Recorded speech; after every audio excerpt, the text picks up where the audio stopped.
Bung Rey, saling tunggu untuk hak angket di DPR ini, apakah ada hal yang juga diperhitungkan partai politik? Saya kira nggak ada lagi karena semuanya sudah oke, tinggal sebetulnya actionnya ya. Hmm. Nah, siapa yang akan memulai? Semuanya bisa memulai karena kan persyaratannya minimal dua partai kan, minimal dua fraksi yang melakukan pengusungan dengan jumlah 25 anggota DPR kan. Itu menurut saya mudahlah didapatkan. Misalnya PDI bisa nyumbang 20 orang, mungkin satu partai yang lain nyumbang 5 orang, kan sudah ada 25 gitu.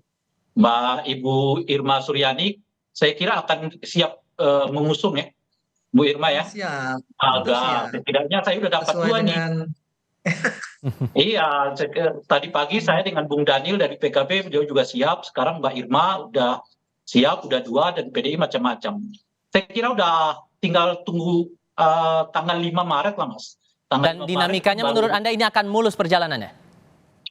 Kalau untuk pengajuan menurut saya ya, sampai bahkan mungkin ke rapat paripurna pertama, yaitu rapat yang menyatakan untuk menerima hak angket ini gitu. Nah, paling nanti di ujungnya kan kalau kita dengar Bung Maman kan Bung Maman juga nggak gusar-gusar amat kan dengan angket ini gitu ya. Beliau cuma mengingatkan, ya pikirkan timingnya gitu. Jadi bukan pikirkan angketnya itu boleh apa enggak gitu. Nah, inilah kalau timingnya ya inilah waktunya. Kan nggak mungkin kita angket nanti pada bulan Agustus. Kalau Agustus diangket, ya Oktober udah selesai masa jabatan presiden kan. Memang ini waktunya, sebab angket ini bisa sampai 6 bulan kan. Kalau sampai masa kerja presiden sampai 6 bulan ke depan. Justru kalau diperlama-lama, kehilangan momentum.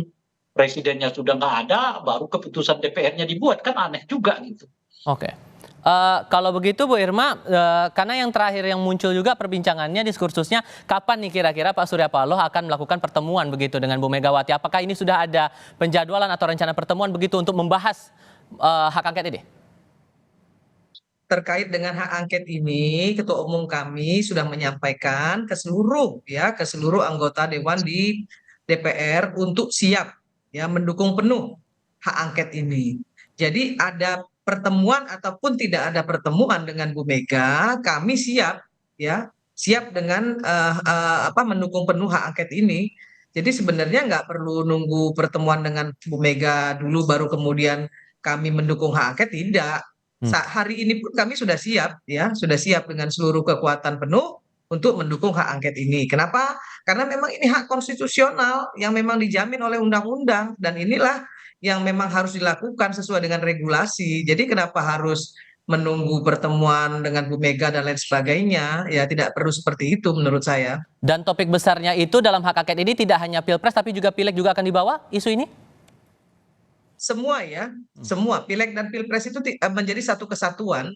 Ya salah satunya memang soal sirekap KPU yang memang menurut saya memang nggak benar sama sekali ya, ngawur gitu loh ya. Karena ada data-data yang harusnya sudah ini ya sudah ajak gitu, tiba-tiba turun dengan tiba-tiba gitu ya. Ini yang juga menjadi masalah di masyarakat, kebingungan masyarakat melihat sirekap KPU ini juga membuat KPU ini pilihan pemilu hari ini juga menjadi tercoreng menurut saya seperti itu.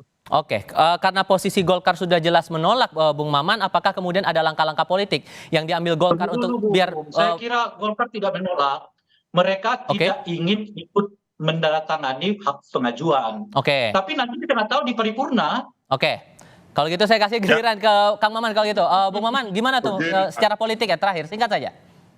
Kalau tanya ke saya, ini hak angket ini kita udah bisa baca ke ujung-ujungnya bakal kemana. Makanya tadi kami itu lebih ingin, yuk kita ini fokuslah kepada apa sih yang menjadi titik permasalahan. Proses perhitungan suara ini kan masih sedang berproses. Yang kedua ini sebetulnya kalau ada istilah kita ini sebetulnya isu-isu hak angket ini urusan-urusan umbang-umbang aja nih kalau kata orang kampung. Apa tuh maksudnya tuh? Ini urusan umbang-umbang aja, ya silakanlah ditafsirkan sendiri. Makanya tadi kita lebih menekankan kepada jangan sampai kita malah menggeser substansi permasalahan ataupun isu atau kepentingan yang lebih besar. Ada dua hal. Yang pertama adalah bagaimana proses perhitungan ini bisa berjalan dengan lancar. Lalu yang kedua ada kepentingan yang jauh lebih besar kalau pemilu ini selesai. stabilitas politik terjaga, tentunya akan memberikan implikasi positif terhadap stabilitas ekonomi. Pemerintah sudah mulai melanjutkan lagi agenda-agenda hal yang lainnya, agenda ekonomi, agenda sosial masyarakat, agenda pendidikan, dan kita juga meyakini loh, kalau tadi kita bicara rakyat juga lama-lama capek kali kalau misalnya diisi dengan panggung etalase kita ini dengan hal-hal yang keributan kayak begini. Yang akhirnya tidak memiliki arah gitu. Jadi jauh lebih bagus kita mempertontonkan hal-hal yang jauh lebih konstruktif kepada masyarakat. Itu saja mungkin kalau kami dari Partai Golkar. Itu artinya kan sebetulnya nasihat Bung Baman itu layak disampaikan dahulu kepada Presiden. Pak Presiden jangan terlalu banyak cawe-cawe lah, sebab terlalu banyak cawe-cawe bisa menimbulkan reaksi negatif dari publik.